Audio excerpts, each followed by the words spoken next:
Good afternoon, everyone, or good morning. Welcome to today's webinar presentation, Burnout Prevention and Recovery for High Achievers. Before we begin today, I'd like to review a few housekeeping notes regarding our CPE offering today. We are offering 1 credit for today's presentation, and to be eligible for that credit, you must answer 3 or 4 of the polling questions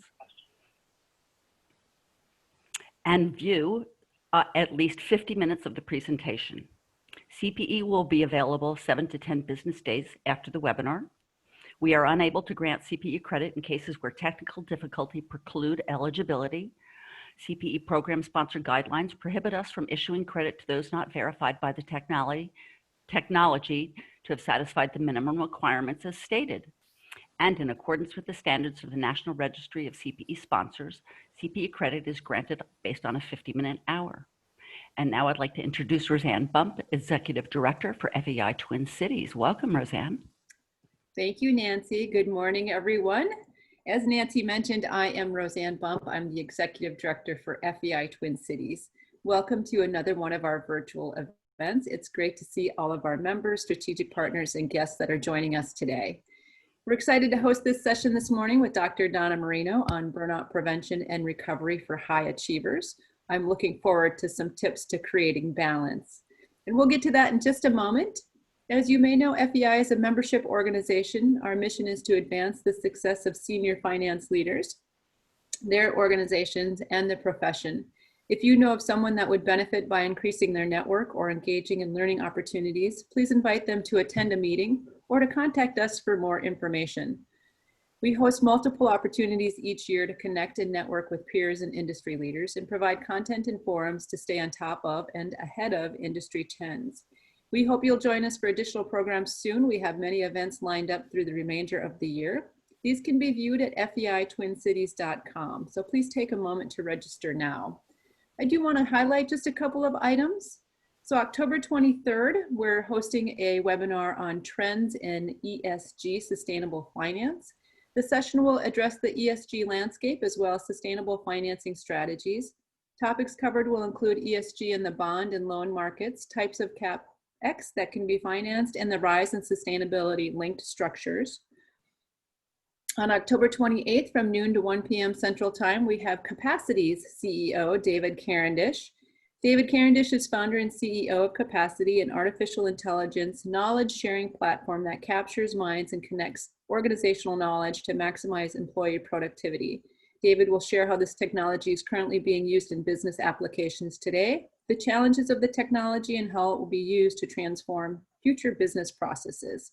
So please plan on joining us for either of those sessions or check out our remaining sessions on feitwincities.com. And now I have the pleasure of introducing Joe Hausman, our moderator for this session. Joe is on the FEI Board of Directors, chair of our Career Management Committee, and his real job is the Vice President of Hayes Company. Joe? I like the way you put that, my real job. So yeah, thanks, Roseanne. As Roseanne mentioned, I'm Joe Hausman, chair of the Career Management Committee. Through that role, I work with a lot of financial professionals in transition. So if anybody on this call knows anybody that's in transition, please do put them in touch with me and I can get them plugged into the FEI network. For my day job, I'm an insurance producer for Hayes Companies. Hayes is a professional services firm that focuses on property and casualty, employee benefits, and risk management consulting services. We are in the middle of a hard market right now, so premiums are increasing. And if you guys want to have a conversation, give me a call. I'd be happy to plug you into the rest of our team. I will be moderating the discussion today, so feel free to shoot me a question via chat directly or put it into the Q&A box. I'll be kind of fielding those and seeing if we should be jumping in and introducing them to Dr. Donna or reserving them to the end of the discussion. So put them in the queue and I'll kind of filter through them. Now to introduce Dr. Donna.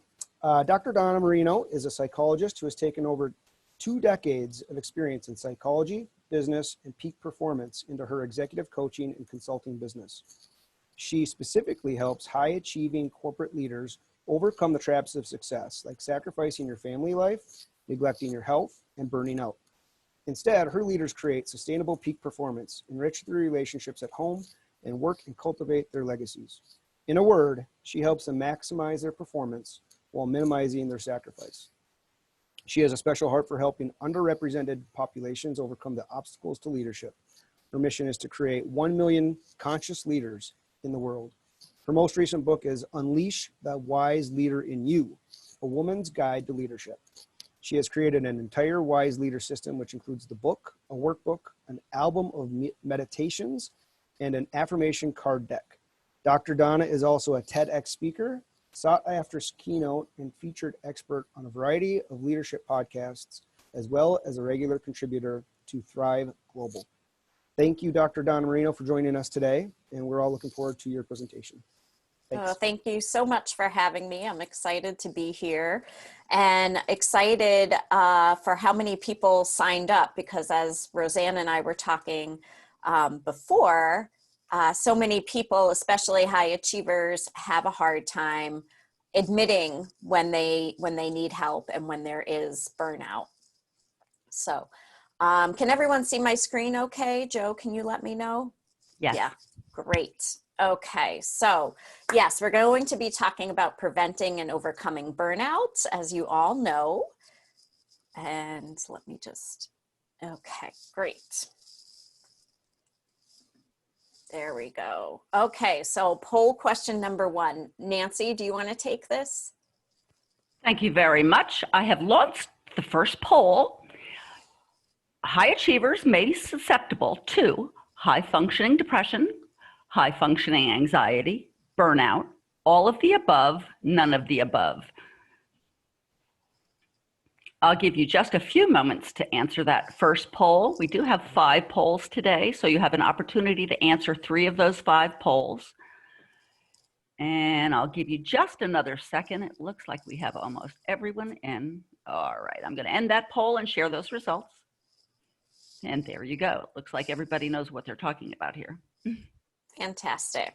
Yes, all of the above. And because you're high achievers, that's why you get the high functioning depression and high functioning anxiety, because you're not the type to stay in bed when you're depressed or miss work because of your anxiety. You're the type to power through it. And that's another way that this can go missed, because people don't always see the effects. Okay, so some of the things we're going to do today, I'm going to talk to you about those characteristics of high achievers that can, if not tended to, lead you to burnout. I'm also going to talk about current events and how those are impacting executives and corporate leaders in their positions, and how that can also lead to burnout. And then I'm going to teach you my 3-pronged approach for preventing and recovering. And you should leave with some very practical strategies that you can begin implementing today to start feeling better and to create sustainable peak performance. So being able to stay in that peak performance and success over long periods of time, but without sacrificing those things like your family relationships, your health, and your happiness. So a little about me. Now, Joe did a great introduction, so I'm going to keep this brief, but I'm going to keep it a little personal. So, you know, I obviously am a high achiever. You don't get your doctorate by not being one. And I grew up in a blue-collar home that had a very, very strong work ethic. And I often joke that lazy was a 4-letter word in my household. And so I got my doctorate in my 20s, really just had a very successful career. And at one point was working with a large private practice, running their continuing education department, running their training department, running their psychology department, overseeing all their clinicians, all their supervisors. I could not stop raising my hand for things because I love business and I love psychology. And eventually I did burn out. And so I actually took some time off from work before starting this business. And I did feel better. And then when I started this business, I found that oh, wow, it wasn't just that environment that I was in. I'm recreating this for myself. I'm working 24/7 and, 7 days a week. And I was on the road again to burnout. And that's where I had to learn how to balance my ambition and drive and everything I wanted to do without sacrificing the things that were really most important to me, like my family. Okay. So along the way, myself being a high achiever and the people I work with being high achievers, again, you don't get that level of corporate success without being one. I started to recognize these characteristics that were common pretty much to everyone in that group, having the high ambition, not being able to be still or not working, having your self-esteem tied to your accomplishments and your productivity, just always looking for that next challenge. One of my clients calls it what's next syndrome. So the moment you achieve something, instead of savoring those results, you're like, okay, what's next? What am I going to accomplish next? Also having a really strong inner critic that does drive you, but can be kind of nasty too, kind of telling you that what you're doing isn't good enough, or you just always have to be doing more. Being perfectionistic, really, I had a client who, he had gotten a really good promotion. He did something for the company that had never been done before, and a small error that was fixed was found, and he could not stop ruminating on it. He could not let it go. So those are some of the characteristics. And if you see yourself in these characteristics, I'd love for you to just kind of raise your hand in the chat. Just, you don't have to disclose which characteristics, although you can if you'd like to. Some of the other characteristics, again, are having really high standards. And I say for themselves and others, because it does trickle down to your employees, of course, but it can also trickle out at home. And that's where it can really cause a lot of conflict. A lot of time leaders bring those leadership skills back into the house.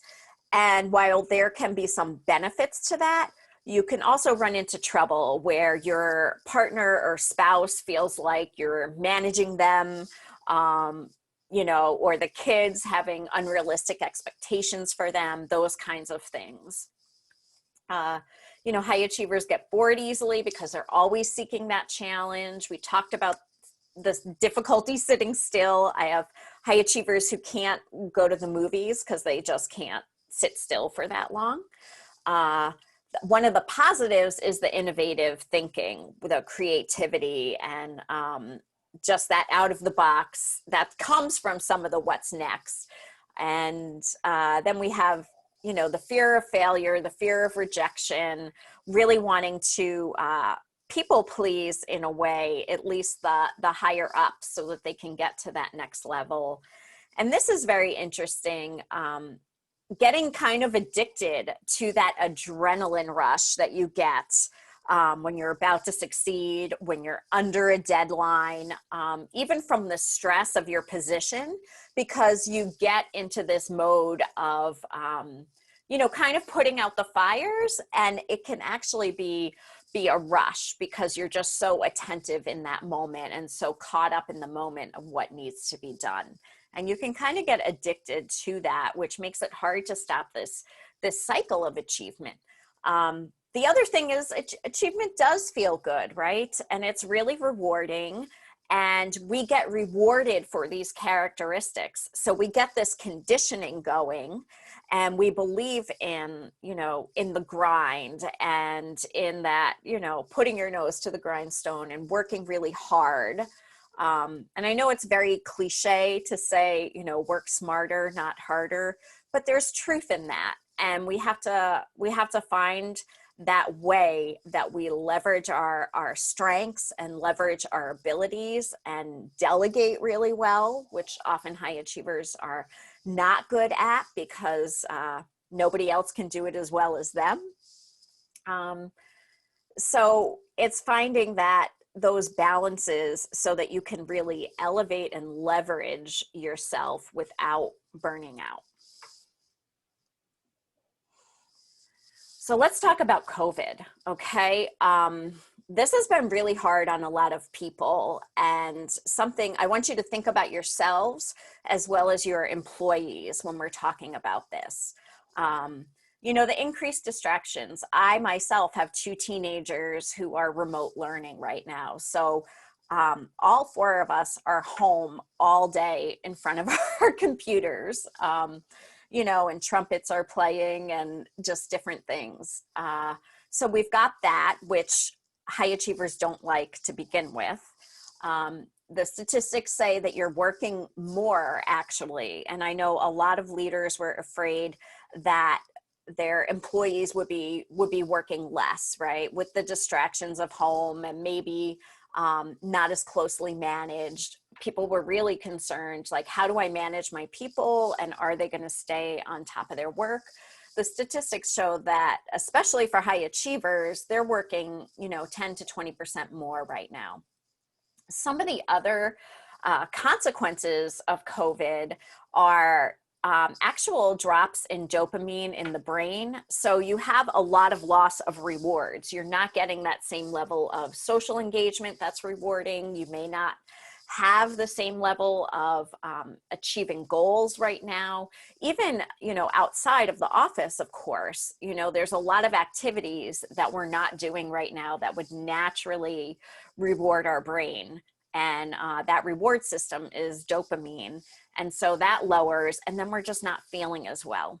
And that can lead to a drop in confidence. It can lead to, you know, more anxiety and stress. Right now, there's a lot of anxiety and stress about the economy. There are a lot of people unemployed, and a lot of people who, the ones that aren't unemployed, are often, you know, afraid of their job loss. A client I was working with who was the CEO of a major marketing company was let go during this time. So there's some reality there, and that can also lead to the working more, right? You're really trying to prove your value.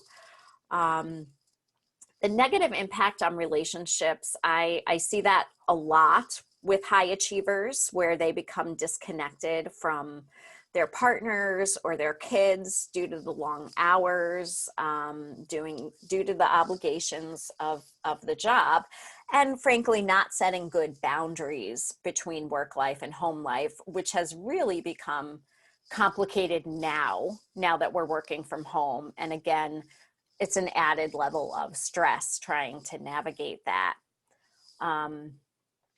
And then, of course, just the feelings of loss, grief, sadness, because of everything we've lost during this time, and how little we're able to do right now. So if anybody has any comments or questions, please go ahead and drop them in. I'd love to know how this is landing for all of you and what you're recognizing about yourself in this, maybe any ahas that you might be having as we're going through. Joe, anything there? There was one comment that as you were talking about high achievers and characteristics, that you explained somebody to a T, and I'd have to agree. Always asking what's next, and getting bored easily, and moving on to the next thing, and feeling kind of self-worth because of accomplishments. So I think you explained a number of people very well on this call.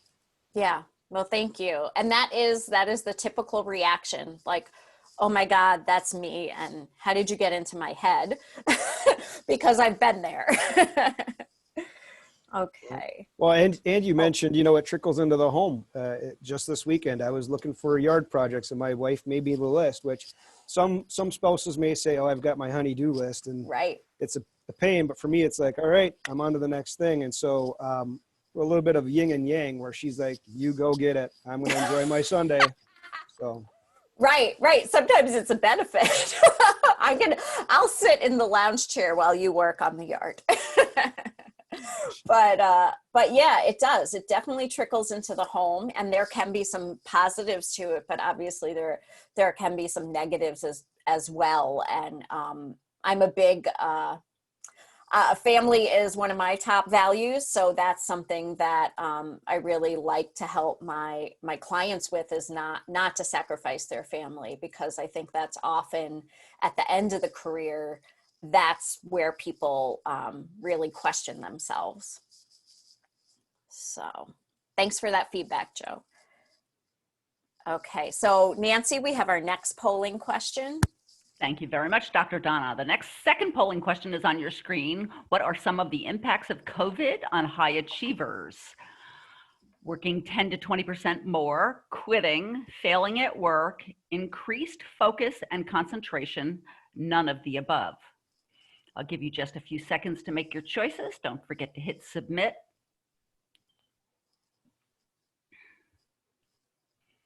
Couple more seconds, folks, and then I'm going to, oh, you're coming along. There you go. All right, I'm going to end that poll and share those results, Dr. Donna. And there you go. Very good. Very good. Okay.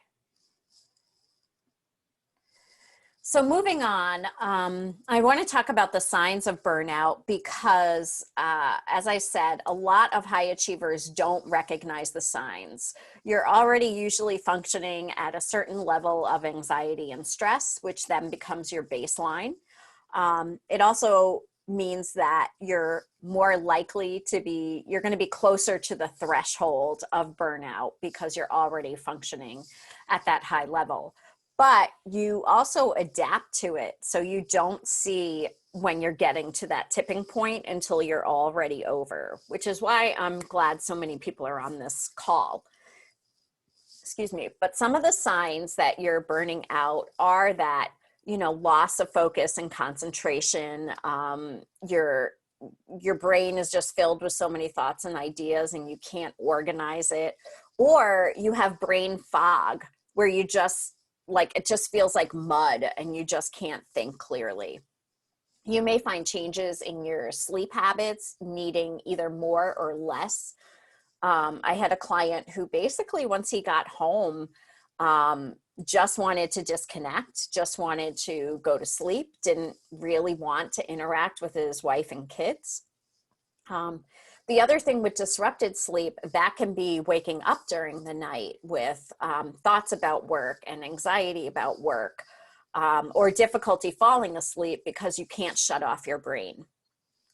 You may also see changes in appetite or weight gain, especially around the belly, because of cortisol levels that change when you're stressed out. Your cortisol is your stress hormone, and it makes you more likely to gain weight around the belly. It can also be the reason that your sleep is disrupted. Feelings of dread, where you used to really love going into the office, which now you're probably not, but not really having the level of passion and enthusiasm in your job that you used to. Maybe your what's next syndrome is kind of backing down. Also, outside of work, you may be losing pleasure in other activities. So you just have this real shift and loss in that fire in your belly. And then on the physical side, we see, you know, fatigue, feeling run down, headaches, stomach aches, body aches, these kinds of things where your body is kind of telling you, hey, we need to do something different here. And I need you to help me repair. So Dr. Donna, there was one question that came up. You may be addressing it later is, do you have any recommendations going into the fall and the winter? You know, individuals aren't going to be able to go outside as much. I think we deal with that every year in Minnesota. And now with COVID, it's probably going to be a little bit more exponential. So. Absolutely. Yeah, I'm happy to take that question now. And it's a great question because now is the time to think about that. People actually start to have seasonal affective disorder in September, October. It can start kicking up. And that's not to say that because you're impacted by it that you have a diagnosis. So I just want to be clear. But right now, while you can get out as much as you can, get out into the sun, because that's you're going to absorb vitamin D, which impacts your mood. It's also important for your immunity and for staving off colds, the flu, and hopefully COVID. I recommend taking vitamin D. Start now if you don't take it already, and take it through the winter. I also recommend during the winter months getting a light, a sunlight, which you can get off of Amazon for like $50, and sit in that light. It replicates actual sun, and sitting in that for like 20 minutes a day. You could be working while you're in the light. That's going to help give you those effects that the sun would have. And then, where you can, still getting outside. I definitely share those concerns as we are still in this pandemic and can't go outside. Phone calls, spending time with people, reaching out to people. We'll talk more about that as well. Finding some indoor activities, new ones. Maybe it's puzzles, maybe it's, some craft or hobby that you can do inside. But those are some things that can really help, especially the light and the vitamin D. And if you can work near a window, that's going to be helpful too. You're going to get some sunlight and at least some feeling of expansiveness and being outdoors. Okay. Just let me know if that answers your question, or if you need a little bit more. I think that's great. Thanks. Okay. Poll number 3, Nancy. Thank you very much, Dr. Donna. Poll number 3 is on your screen. What are some symptoms of burnout? Fatigue, loss of interest in activities that can be fun, physical complaints such as stomach aches, headaches, changes in appetite, all of the above, none of the above. People are making their final choices, and I will stop sharing those results. And there you go. Great. Terrific. People are paying attention. I like that. So why can't you afford to let this happen to yourself? And I have this great quote from Arnold Palmer. Golf is a game of inches. The most important are the 6 inches between your ears. And so a lot of it is mindset, right? Especially with the high achieving characteristics. A lot of it is what you believe about work and success. And you can't afford to let this happen because frankly, the world needs high achievers, especially right now. We need people to stimulate our economy. We need people with creative and innovative ideas. We need people that are going to drive the bus forward during these times. So the world really can't afford to let our high achievers burn out right now. And so you really need to pay attention to your thoughts, to your feelings, to your physical sensations, and take really good care of yourself right now. Okay, so how? That's what we're going to get into now. So it's not all doom and gloom, and I am going to teach you how to prevent or recover from burnout. And again, I want you to keep yourselves in mind first and foremost, because as leaders, your entire team depends on you. And the healthier and better off you are, the healthier and better off your team is. But I also do want you to keep your team in mind about how you can support them. Okay. So when I'm looking at helping my clients heal, the first place I start with is the nervous system. And this is something that's often neglected and skipped over by most people, by other coaches, as well as by yourself, right?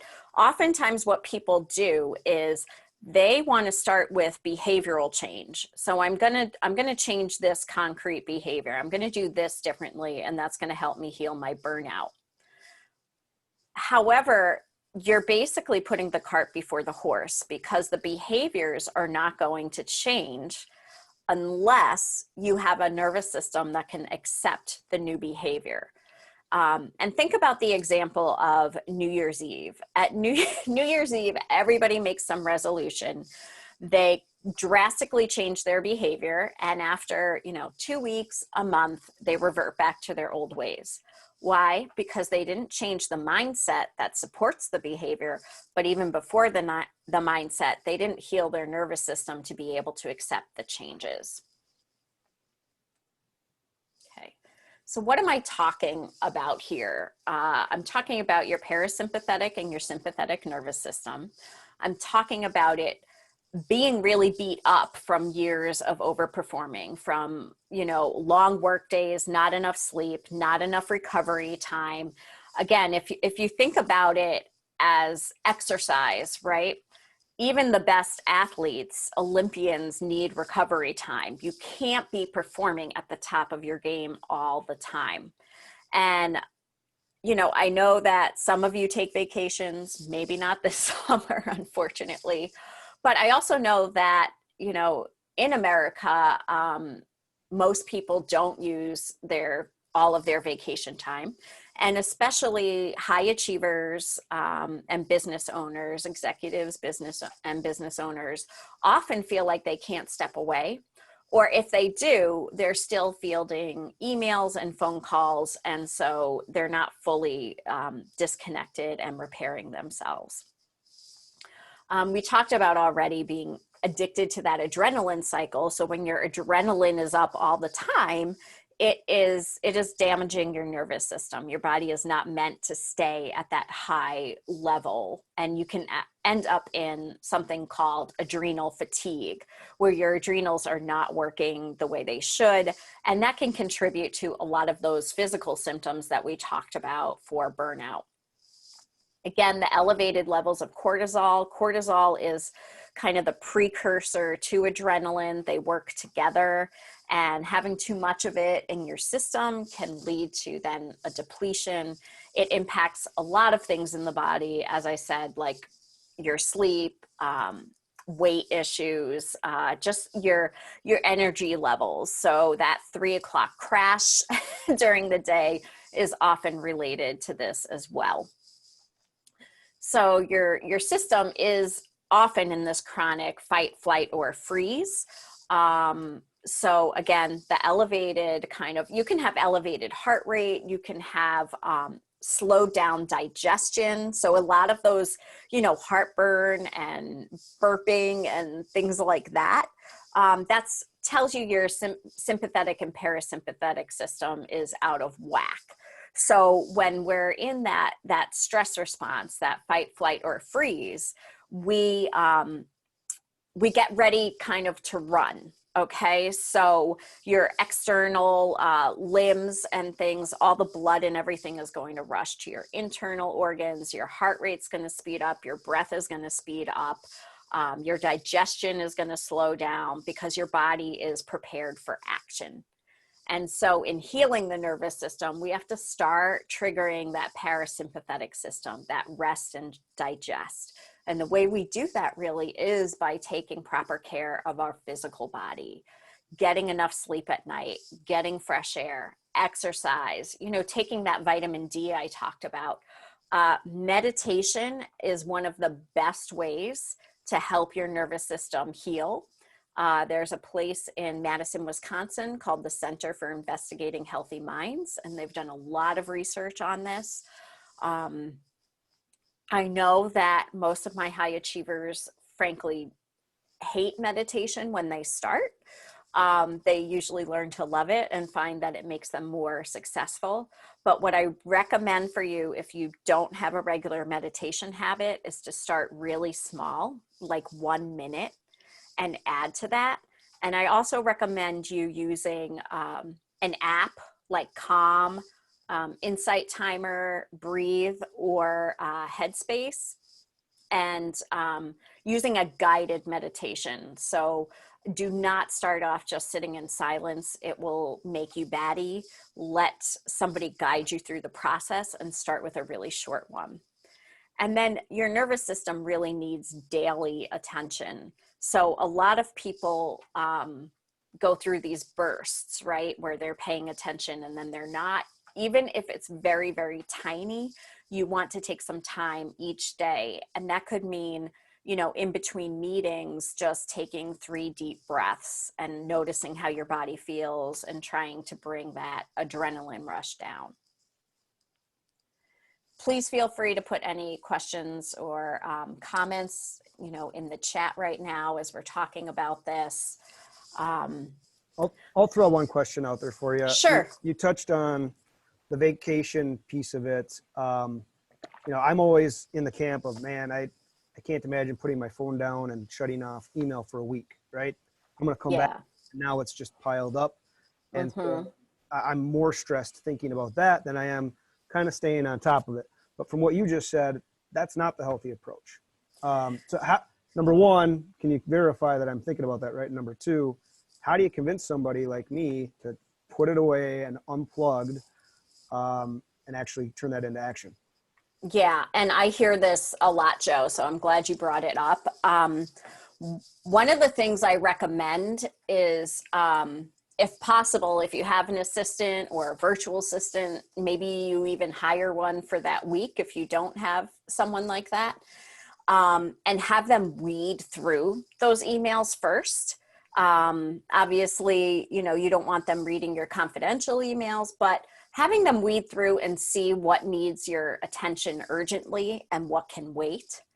You know, it is best practice to completely unplug, but I also realize that for some of you, like you said, Joe, it's going to cause more stress. We don't want that.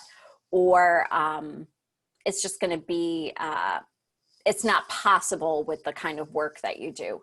So if that is the case, then not checking in all day long, having like one time in the day or every couple of days where you check in, but not turning off your notifications, having a certain time that you address it. Maybe it's 8 a.m. and 8 p.m. or maybe it's just 8 a.m. And then, like I said, if you can have someone screen some of your emails, that is also really helpful. What do you think of that, Joe? I think if I'm hearing you, any improvement is better than nothing, right? Absolutely. And so, I think we try to practice that in our daily lives, right? If you can shut off your email and the distractions, that's kind of all about time management. So that's helpful. There's a lot of self-reflection going on here, I'm sure, with all of the participants. Well. And that goes for not being on vacation, right? That goes for evenings and weekends. And this is the thing that can really, frankly, damage your relationship. You know, when you can never shut it off and when you're constantly being interrupted, there need to be some times where you're just off, where you're just with yourself or just with your family. And so a lot of times it has to be incremental steps because you'll almost go into panic mode. So we have our comfort zone, which is, if you think of these as concentric circles, in the middle is your comfort zone. And then there's another ring, which is your stretch zone. So this is where you're going to have some discomfort, but this is where you're learning and growing and stretching yourself. And then you're going to have outside of that, the panic zone. So we don't want you to go from 0 to 60, because that's going to make you panic. That's not going to reinforce good behavior. This is going to be like, no, this is the last thing I want to do. We just want to start incrementally stretching that comfort zone, moving into those stretch zones. So, okay. Managing your energy is also a part of healing your nervous system. And that is knowing what your energetic cycles are, knowing like when you have the most focus and concentration, and trying to organize your day around your energy as much as possible So, you know, I do my best thinking in the morning. So projects that really need my brain and my attention have to go there. Some of my meetings then have to go in the afternoon. I know sometimes you don't have control over that, but as much as possible, and really just starting to become familiar with your energetic cycles is the first step, because often as high achievers, you know, we're not listening to our bodies. We're not listening to when we're tired. We're having an extra cup of coffee then, or we're not listening to when we need to eat. We're skipping meals. We're eating at our desk. We're rushing, these things. So starting to tune back into your body and what your body needs, and especially on the weekends or evenings when you can unplug, taking the time to give your body what it needs and trying to start inserting that into your day. Also, when you leverage your strengths and delegate out, you will also maximize your energy, because your strengths should be revitalizing to you. They should be the things you like and pick up your energy. And that's another way to help manage. Okay, I'm going to move into mindset, but if you have any questions or comments about that physical piece, just go ahead and drop them in, and we can always come back to them. So mindset, what we've learned about the brain, as many of you probably know by now, is that it's very malleable. So we used to think that the brain was fixed and could not change, and that once the brain had fully developed, that there was kind of nothing we could do about it. Now we know that the brain does not actually fully develop until your late 20s, and that it is malleable, and that with repetition and conscious attention, we can change our brain. So part of what we want to do is rewire our brain for how we think about work, how we think about how many hours we have to put into the day, how we think about what success looks like to us, how we think about balance and what that means. All of those things, how we think about our values. I think it's really important to write down our values, and look at really what's most important, what's least important. Are we honoring that? Does our life align with those values? And if not, why? A lot of times it's our belief system. We think that we can't. We think that there's a sacrifice that has to be made. And while sometimes that may be true, oftentimes we are working on old belief systems that don't serve us anymore. And it's really important to check in with the stories that we're telling ourselves and ask ourselves, is that true? Is that really true? Have I tried this before? Even so, am I in the same position I was before when I tried it? And start challenging those thoughts that we have about work and success and these things. Gratitude is a very powerful way to rewire our brain, and also a very powerful way for managing stress. It's also been shown to be just as effective in managing depression as antidepressant medication. The key with gratitude is you have to really mean it. So what I mean by that is it's often easy to write down the things that we think we should be grateful for, you know, our house, our kids, and I'm not saying you're not grateful for your kids, but it's easy to come to it from a head space, and you really want to come to it from a heart space. And so just the act of really coming from your heart and writing down 3 things you're grateful for every day will help rewire your brain for gratitude, to look for what's right instead of what's wrong, because our brains are naturally wired for the negativity bias. That's how we survived. And so we needed to see what was negative in our environment first, but we're really not in need of that anymore. And that's a survival instinct that we can rewire.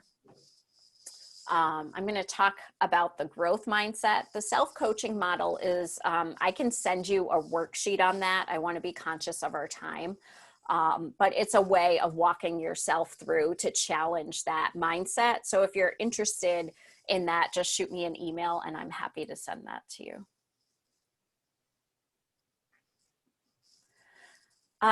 So the growth mindset versus the fixed mindset. We want to really reframe our thoughts when we find ourselves in that fixed mindset. And you'll know when you're in it because you'll pretty much feel crummy. You'll feel hopeless or stuck or frustrated, those kinds of things. And with the growth mindset, you're just going to feel more hopeful, like there's more opportunity for you. And you can see some of the thoughts that are there and the reframes, right? Failure is the limit of my abilities. Failure is an opportunity to grow. And I know sometimes we can kind of overdo this or get kind of silly about it, but finding a way to reframe it into the possibility and into the possibility of growth. It's that idea, again, that the brain is malleable, nothing stays the same. Whereas the fixed mindset is like, there is no change. This is the way it's always going to be.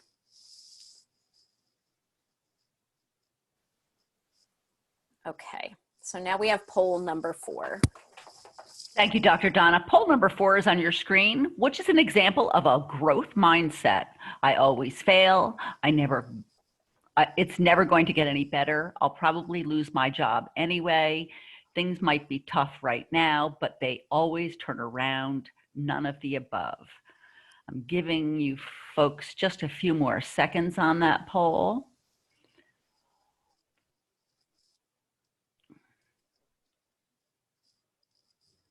Okay, I'm going to end that poll. Please get your answers in. And there are your results. Great. Okay. So now we finally get into the behavior, right? So I just want to reiterate, we have to heal our nervous system. We have to change our mindset about work and success, and then we change our behaviors. So you're basically, the nervous system is the foundation. If you think of this as a triangle, right, we're moving up from the foundation, and we need to put the behaviors on top of this foundation in order for them to stick. The biggest problem that people have with change is that they don't give themselves the foundation to support themselves. And then it comes down like a house of cards. So your success habits are going to be things that do pay attention to those other two things, right? So making time for healing your nervous system, making time to monitor your energy, making time to check in and see what beliefs you have. Also, some of you may be familiar with the book, The Miracle Morning. And so those morning savers are excellent for setting the tone for your day, for checking in with yourself, and just starting on a positive, healthy note.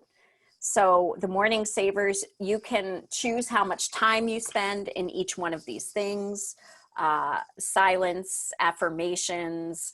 A word about affirmations, people often use these as a Band-Aid, right? So what I mean by that is affirmations don't work if you can't believe it.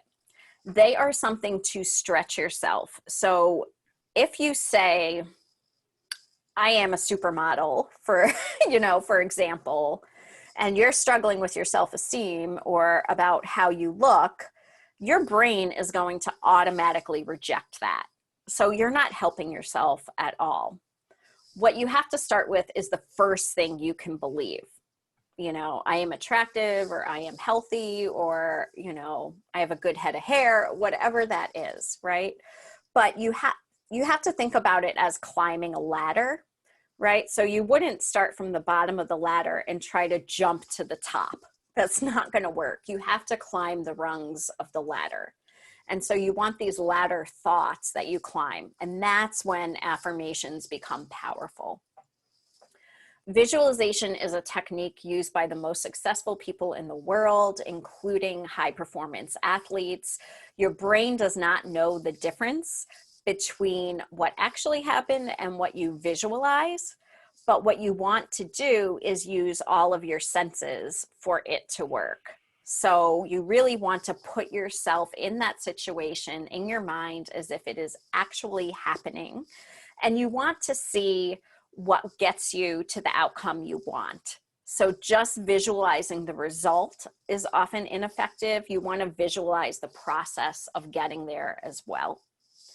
And then you can see the rest, exercise, reading, writing. Writing, I often find that high achievers have a hard time with this because they're staring at that blank sheet of paper and they don't know what to do with it. One option you can do is find writing prompts to write about if that is an issue for you. Otherwise, you can free write and just start wherever you want, and it's a good activity for just dumping your brain. Power posing is what that woman is doing in the slide. So that's called Wonder Woman pose. And Amy Cuddy out of Harvard researched power posing. And really, power posing is any open stance. Your chest is open, you stand with your feet apart. This open, powerful stance. And if you hold that pose for 2 to 3 minutes, you start to trigger all the chemicals in your brain and body that support confidence. You're going to feel more powerful, and you're going to basically wire yourself for a positive, confident day. You're going to feel strong.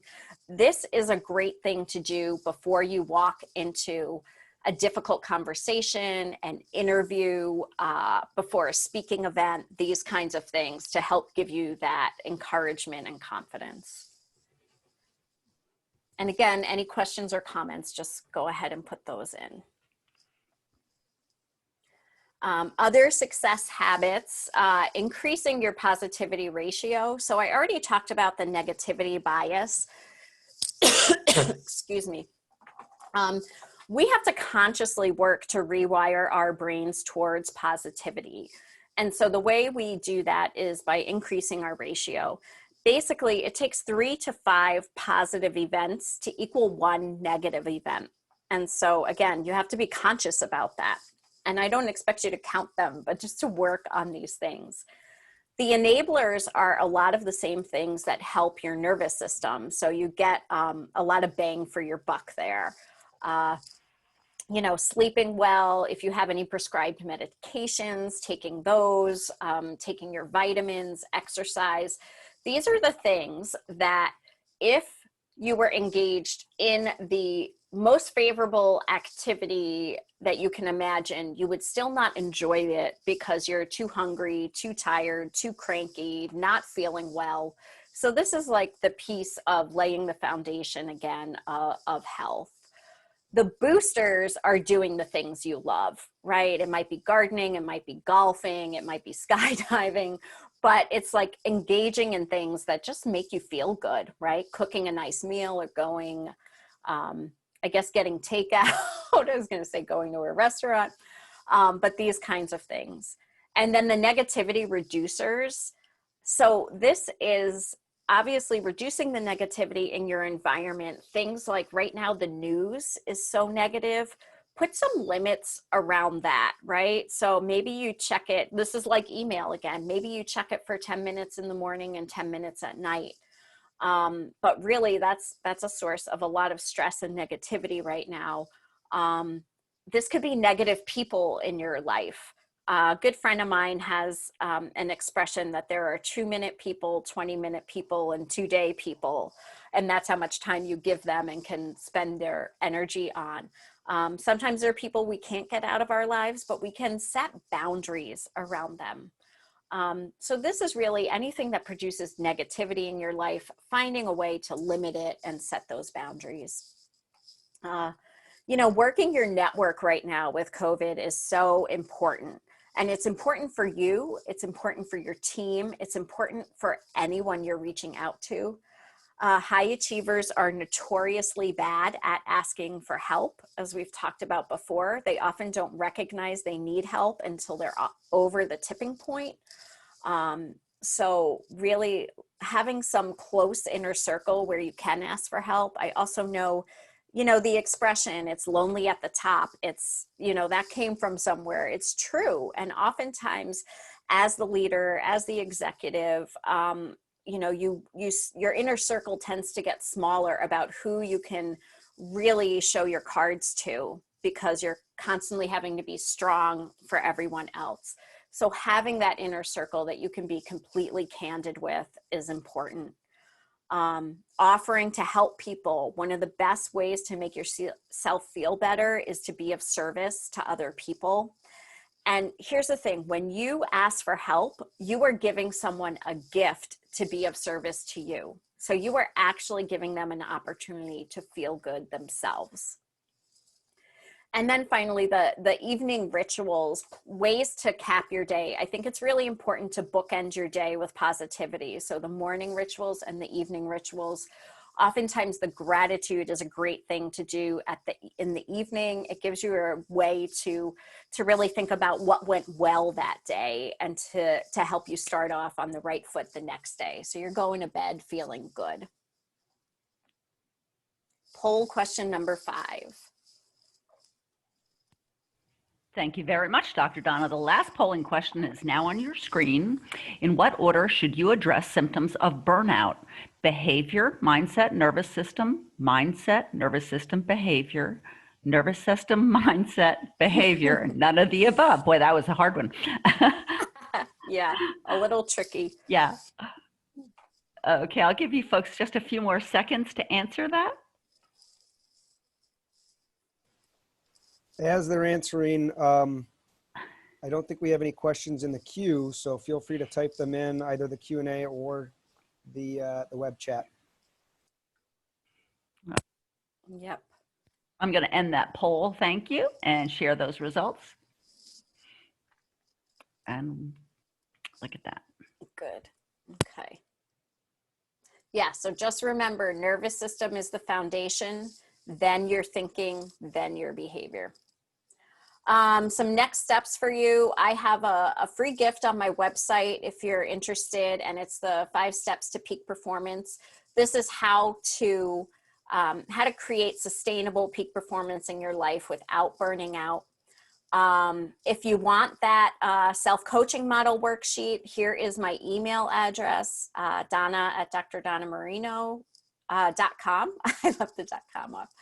And then a gift I would like to offer this group specifically is a free strengths assessment. So I would send you a link and you would take the strengths assessment, which also looks at your energy levels. And then I would meet with you for 30 minutes to go over it and to talk about how you can apply it and implement it in your work so that you can be more productive and more efficient without burning out. And just here's my contact information. I'm happy to be of service, to serve as a contact point for you if you have any questions about this or anything else I can help you with. All right. And that is it for me. We have, I think we're really bumping up against the end of the presentation, but George Boyagis asked, can you talk a bit more about the light therapy you mentioned? I'm not sure if you can answer that in a minute or so, but. Yeah, so basically what it does is help stimulate the brain in the same way that actual sunlight would. So you have to, it's not just any kind of light bulb or anything. It's a particular type of light that mimics sunlight, and then it gets your brain to produce the chemicals. So it increases serotonin. I don't know that it can help you manufacture vitamin D. I would actually have to research that myself.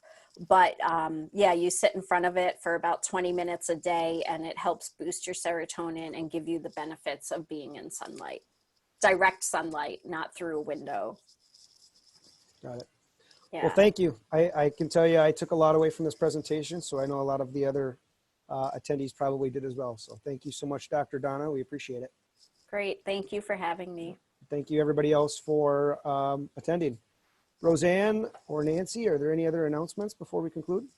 I do have one last announcement, Joe. Thank you so much. For those of you who are earning CPE credits today, you will receive an email regarding the availability of the CPE certificates in 7 to 10 business days. We do appreciate your time today. Thank you very much, Dr. Donna, for your presentation. This does end the webinar. We wish you a great afternoon. Thank you. Thanks again.